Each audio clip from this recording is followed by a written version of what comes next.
Welcome to Obstacle Running Adventures. So let's get into this big event. How are you feeling preparing for Toughest Mudder Chicago?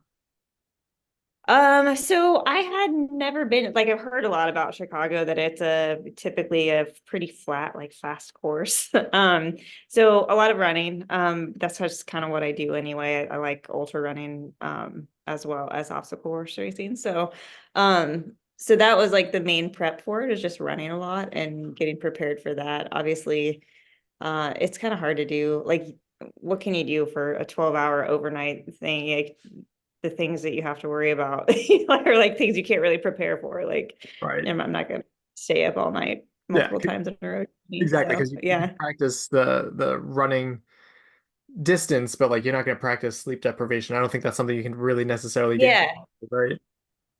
Yeah, definitely. And I will say that this time was like probably the hardest part for me, which I've done several of these. I've been to Worlds a couple times, and I wasn't really expecting to feel tired. Like, I actually felt like I needed to go to sleep at some point through it. So that was kind of a new thing for me. I don't really know why that happened this time, but give it some caffeine and jump back in. So yeah. I guess we should talk about that too a little bit. What's your background with the Tough Mudder Endurance series? Because I've seen you on the podium quite frequently too. Um, yeah, so I think I did my first toughest 3 years ago in Indiana, yeah, Indiana. So that was, yeah, 3 years ago I did toughest, and then 2022 I did my first Worlds, and then I did another toughest last year and Worlds last year as well. So um Worlds is the fun thing. Like, that's what I'm in for sure. So Favorite event of the year. That's my favorite event of the yeah, year. absolutely. What do you Yeah. think about the format changes and stuff over the years? Because I believe it started off as like a 12-hour, then it switched to 8-hour. It's kind of like changed a little bit. I feel like I actually jumped in, like, it hasn't changed too much since I've been involved. I know a lot of people, like, I've had a lot of friends that have told me about like all of the things and how much has changed back and forth and everything, but I don't know that I've really experienced it that much. Like, it's all been pretty consistent. There's been a little bit of up and down with different like ways of handling obstacles and that kind of thing. And I know there was some talk of like, I don't even know, like doing penalties all at the finish instead of like throughout the course and stuff, but I don't know that ever even really happened. So Yeah.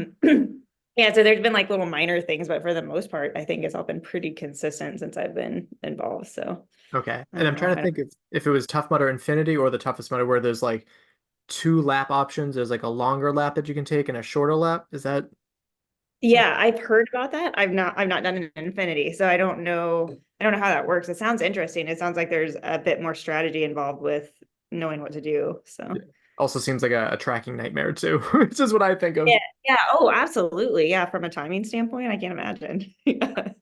So getting back to this race, how did you said you mentioned you got tired and everything. Walk us through, not, the entire 8 hours, but just walk us through like the general overline of your event. Um, I think like it started off pretty strong. I went out feeling pretty good. I started feeling tired, like I said, early, but gosh, I'm old. I go to sleep at like 9 p.m. So I think that's why. I think my body like started to shift into its normal like rhythm of going to sleep at 9, 10 p.m. And that's when I about got tired. Like, I didn't really recognize it at the time, but I'm like fighting this like sleepiness and trying to just keep moving and keep moving. But yeah, like I said, I threw in a very like strong caffeine gel at one point, and it seemed to help. So I was able to kind of like push through that. I don't know if you want me to go through like the whole race, but Just like I mean, it's pretty your standard, like you're going through obstacles or rolling open. So by midnight, I think everything was open. EST was the last obstacle to open, which is fine. Like, I like EST actually. So like it's not a bad one for me. But yeah, once everything was open, it was just kind of a matter of like thinking about how long it was taking me to get through the course and which obstacles were taking the longest. Some things were wet, so I was like feeling things and doing penalties and just kind of like navigating which stuff took the longest to do. And as we got through, I'm not like, I definitely had a little bit of race brain because I thought I was one lap ahead of where I actually was. Okay. Yeah. I didn't know any of that until the very end. Like my goal with this was really just to keep moving the entire time, as much time as I possibly had to move.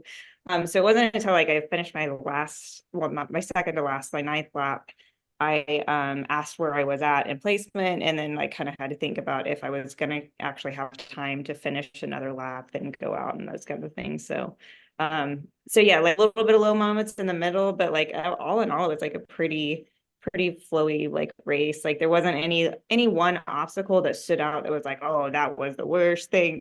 It took so much time, like everything was pretty consistent. I think they actually did a really good job of like the penalties weren't too hard. Sometimes they go like real crazy on the penalties where they take, 15 minutes or something, where these like seemed like they were just like set up really, really well, where it was actually a penalty that yes, cost you some time, but it wasn't like a devastating thing that you Yeah. had to do.